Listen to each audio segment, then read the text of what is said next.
स्वामी जी, आपके इस उपदेश से मालूम हुआ कि प्रतिष्ठित आत्मा जो है वो हमारे प्रकृति और हमारी जो आत्मा है उसके बीच में ब्रिज है। तो उस ब्रिज को, यानी उसका मुख जो है, ब्रिज को जो है, हमारा जो अस्तित्व जो शुद्ध आत्मा है उसकी तरफ कर दे तो वेदांत के अंदर बार बार विदेह होने की बात आती है। हाँ। जनक को विदेह कहा जाता है।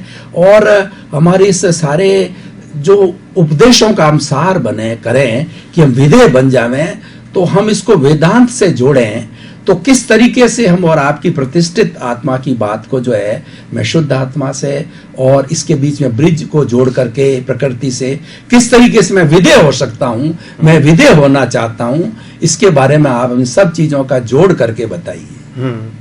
तो रामायण के अंदर महाविदेह यानी विदेही, जनक विदेही का उल्लेख है।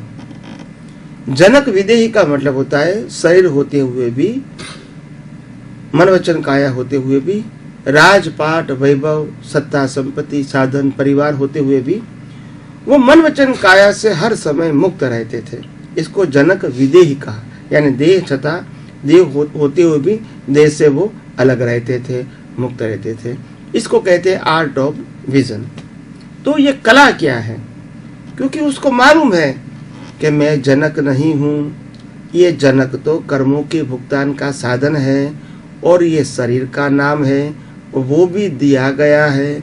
और ये जो शरीर है वो कुदरत की रचना है और शरीर के साथ जुड़े हुए जो सब संजोग है, चाहे वो व्यक्ति के रूप में है, चाहे वो लक्ष्मी के रूप में है, चाहे साधन के रूप में है, चाहे सत्ता के रूप में है, चाहे कोई भी अवस्था के रूप में है, ये सब भी कुदरती ही रचना ही है।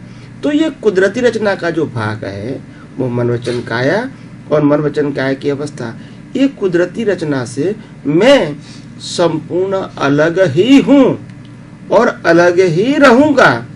मगर ये दृष्टि की बात है। तो ये दृष्टि दिन ब दिन हमको परिपक्व करनी पड़ेगी कि आखिर हमको विदेही बनना है या तो विदेही का अनुभव करना है। तो जो देह वाला भाग है और देह की अवस्था है उससे मैं अलग हूँ, ऐसा हर बार हमको अपने जीवन में महसूस करना पड़ेगा। क्यों करना पड़ेगा? क्योंकि मन वचन काया और अवस्था वो जड़ है और मैं चेतन हूँ। मन वचन काया की अवस्था विनाशी है और मैं अविनाशी हूँ। मन वचन काया को कुदरत चलाते हैं और मैं अपने स्वभाव से चलता हूँ। यानी दोनों अलग ही है, मगर अलग है इसको महसूस करना, उसका नाम है आध्यात्म विज्ञान या आर्ट ऑफ विजन।